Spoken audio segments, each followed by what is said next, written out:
Hey guys, Nikki here. I'm gonna tell you guys a story about my ex and about all the crap that I went through with him. So we met online, as most crazy stories go. Not all of them, but most of them start with, yeah, we met online. And it started out being really good. Like it was good for about a year and a half-ish, 2 years. It really didn't start getting bad till that last year or so.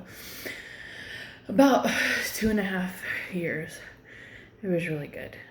And he was a really nice guy, and still to this day I will tell you that he's a nice guy.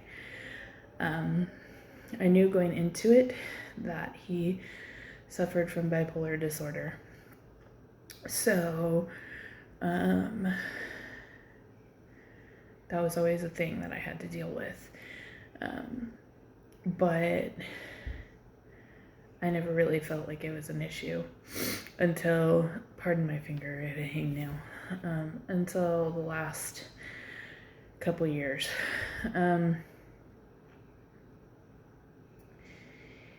We started fighting a lot, and by fighting I mean he started yelling at me, and he started, making me feel like crap about literally everything. He didn't have a job. He got fired from his job. He wasn't making any money. He was at my house all the time. There's so much that I'm like trying to go in sequential order so that it makes a little sense. But anyway, we would just fight all the time, and I would cry, and he would say things like, "Your tears don't bother me," da da da da, stuff like that. Called me names a couple times. I put a quick end to that, and he never did it again once I told him that was not going to happen. I told him that if he called me names one more time, I would walk. I would leave him. And so he never did it again, but he did continue to yell at me and continue to tell me that it was my fault. The house was a mess, and my house was a mess. And I had all of the animals there, and so I was taking care of all of them by myself. He didn't do anything for them. I was trying to keep the house relatively clean, but he didn't help with that at all. But it was my fault that the house was dirty. He's never lived in a house like this. Da da da da da.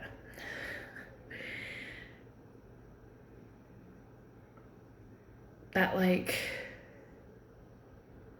really irks me to this day, because I live in an apartment now, and my apartment is clean. Like, it's lived in, but it's clean. And his truck and stuff was messy, and he would blame that on me, and basically I just got blamed for literally everything that he did. Everything that he would do was my fault. Very narcissistic behavior, very toxic. And I mean, he would give me the world if I asked. He would buy me all this stuff, and he would do this, that, and the other. And there towards the end, it was just getting really, really, really bad. Never once did I feel like he was going to hit me. Never. I make it clear in the beginning of all my relationships. I'm going to sneeze, so if I sneeze, I warned you. I make it clear in the beginning of all my relationships that if you put a hand on me, I will put a hand on your back. Like, I'm not that girl. It won't come out. I'm congested, and so Anyway, I'm not that girl. You don't mess with me. Put a hand on me and I will punch you back. I will. I'm just that girl. But I'm also the girl that believes if you're a woman and you feel the need to stand up to a man and hit him like another man, then you should get your ass laid out. I don't feel like anybody should hit anybody. And if you do, I don't feel like gender should play a toll on it. I don't think that it really matters, honestly. Anyway, that's just my opinion. Okay. So, what is on my arm?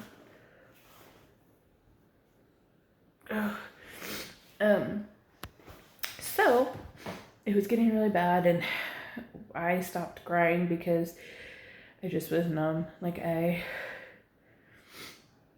was staying because it was easy, I guess. I don't know. I didn't really have anywhere else to go. I was avoiding going to my parents' house, and it was just a big deal.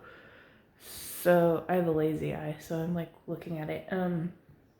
Anyway, so yeah, it was one of those things that I was just trying to keep my pride intact, and it wasn't working very well. But yeah, that's why I stayed as long as I did. And then we had a fire, and because his boss was the landlord at my house, and we had a fire, and he proceeded to tell me that the landlord said that I had to get out, and he had to leave his house. It was also his boss's, which I don't know how true any of that is, but so after the fire happened, all the reptiles passed except for one of my lizards, and he moved about 30 minutes out, didn't stay and help me move anything, didn't stay and help me, get the house fixed, nothing. I did all of that by myself, and I left most of my stuff there because of the fact that I didn't have anybody to help me. My parents came and helped me move my big furniture, but yeah. So, I ended up at my parents' house, and I was there for about 4 months. Miserable, not because of my parents. My parents are wonderful and I love them. But for the first 2 months I was there, well, a month and a half, we were still trying to continue a long distance thing, but we never talked to each other, ever. And so then I told him I can't do this anymore. This is not working, And he goes, "You're right, it's not working. We'll try to convene later on in life, maybe, but maybe not. Who knows?" So that was where it ended. And now I didn't cry. I wasn't sad. I was sad because I didn't know what I was going to do. He learning how to start over after 4 years of somebody who was caring for you, fixing your car, fixing anything that broke in the house, fixing, doing all of that, and starting over by yourself is scary. It just is. And so I did it. Went to my parents' house, brought my goats, my 2 dogs, my lizard, and 3 stray cats to my parents' house. They live on an acre, so the goats are fine. One of my dogs came with me to my apartment. The other one is at my parents' house still. And the 3 cats have multiplied into 6 cats because the girl had babies. And so now we have 3 babies. And yeah, so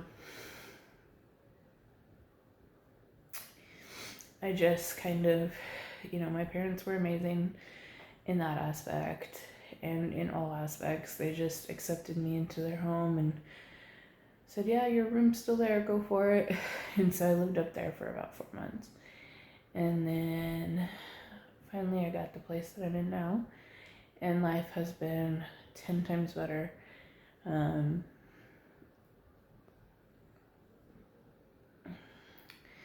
I'm talking to someone. I'm moving on with life, and I'm just doing it alone. And as sad as that is, some days, most of the time I'm okay with it. People are like, wasn't it too early to be moving on from him? 4 years down the drain, No, because it was over before we actually ended it. And we both knew that. We both knew it was over.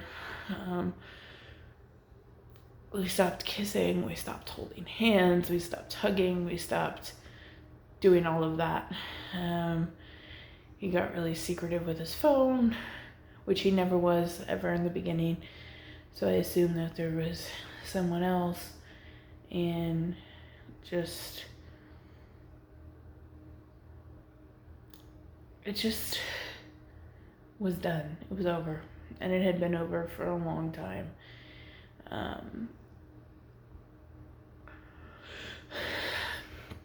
And like I said, I think the hardest part was learning how to move on, learning how to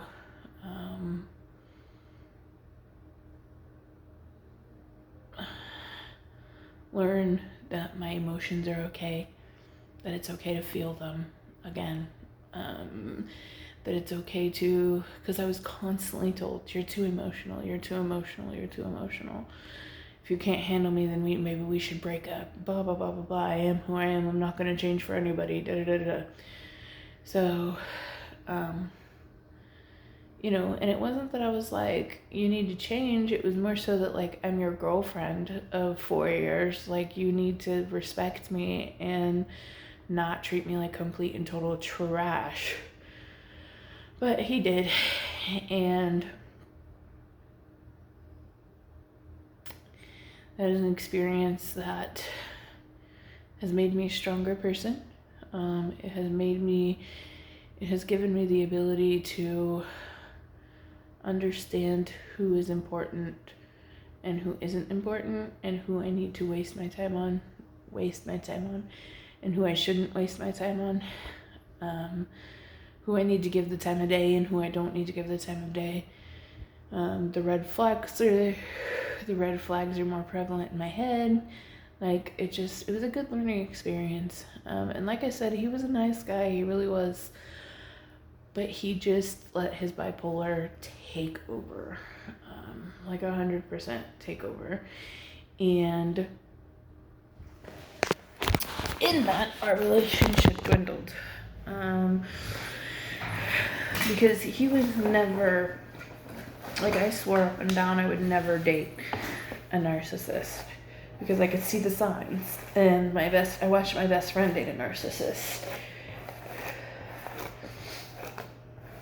Well, friend date a narcissist.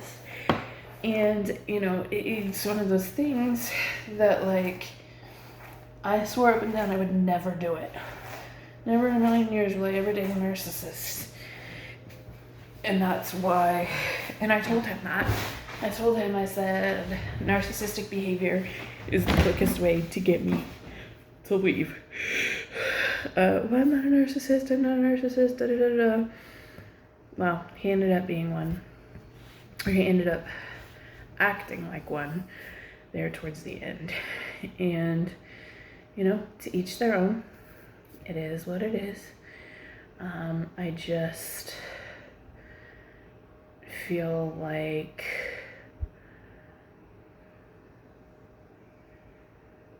it happened for a reason, and I'm lucky, and I understand that I'm lucky, in the sense of, not that it happened to me, but that,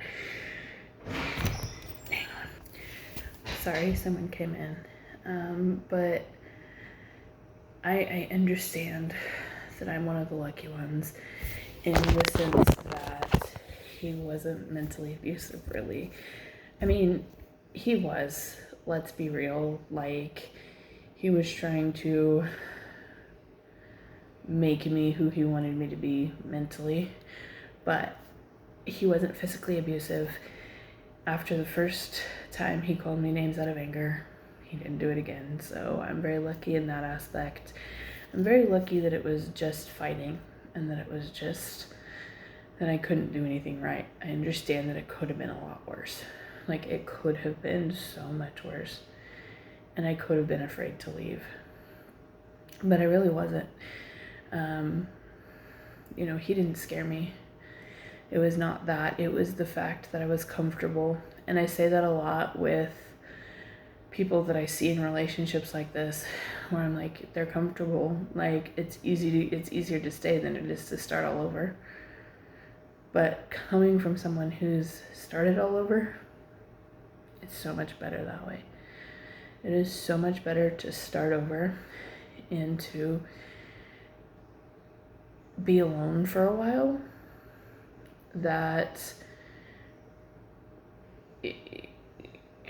And I can't explain it other than it's just so much easier to start over, in the sense that you don't want to live miserable for the rest of your life. Now, starting over is one of the hardest things you'll ever have to do, but it has to happen if it has to happen. And for me, it had to happen. And I was really confused as to why. I believe in God, so if you don't, take this as a grain of salt. But I was really confused as to why God would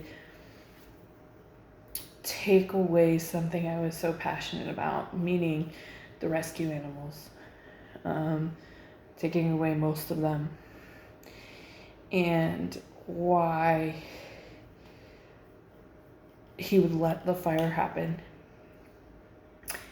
And then, now that I have a clearer head, I understand a little bit better now. He did it because I needed to be removed from that situation. I needed to be out from under him.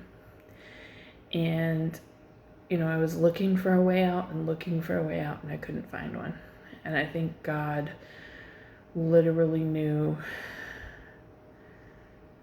how I was feeling, and he used this experience to help me get the heck out. And and the reason I say that is because the fire could have been so much worse, but it wasn't. It was fine. It just made some soot on the walls, and all of my animals died, with the exception of one reptile. All of the reptiles died, I should say. It was in the dead of winter, and I hauled 3 goats, 2.5, because one's a baby. Was a baby. He's not a baby anymore. So I hauled 3 goats in my car to my parents' house, hauled 2 dogs in my car to my parents' house, and then came back to get some stuff from the house, found the cats almost dead because they were frozen, because it was the dead of winter, and I hauled 3 cats to my parents' house in my car, and I drive a 2014 Chevy Cruze, and we started over. We started our journey alone. A couple nights later, I had my dad bring his truck, and we got the big furniture that I wanted and left the rest. Said screw it. He doesn't want to help me move it. I don't want the rest of it. So I left a lot of stuff there.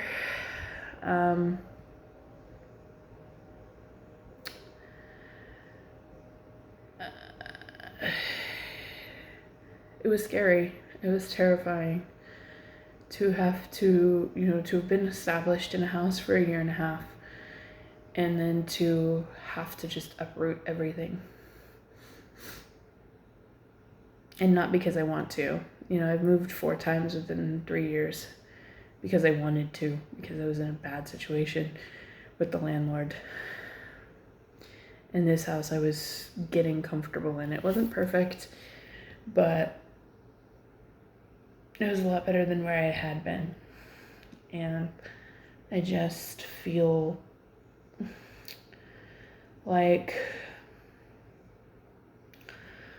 I don't know, it was just meant to be. It just was. And I was terrified, and I was in a rut for a really long time. Well, about 4 months.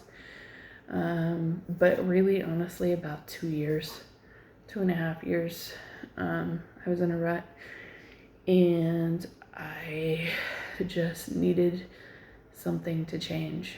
And so God forced me into that change, and I wasn't ready, but I was at the same time. Truly facing the world on your own is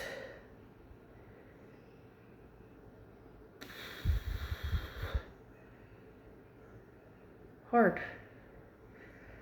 It's difficult. But I do have a support system. My parents are amazing, and I do, thank them daily for everything that they've done for me. And it took me a minute, but we're back on our feet, or we're getting there anyway. We have an apartment to ourselves, and we're slowly climbing out of the debt that we've been put into because we were made to think that we need to take out loans.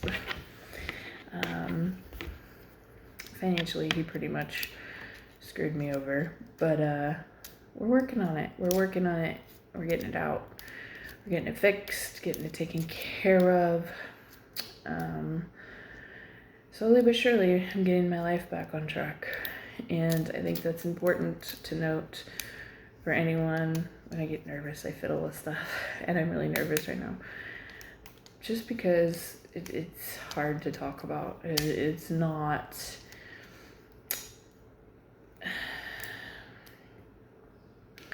I don't know. It's just not a fun thing to talk about. Yep. We're working on it. We're getting back on our feet. We are moving forward, not moving backwards. And yeah. So I hope that you enjoyed this video, and I hope if you don't take anything else from it, that you can take from it, it's okay to start over. It really is. It's scary as hell, and it's hard as hell, but it's so worth it for your happiness. I'm happier now than I have been in so long. And I love that.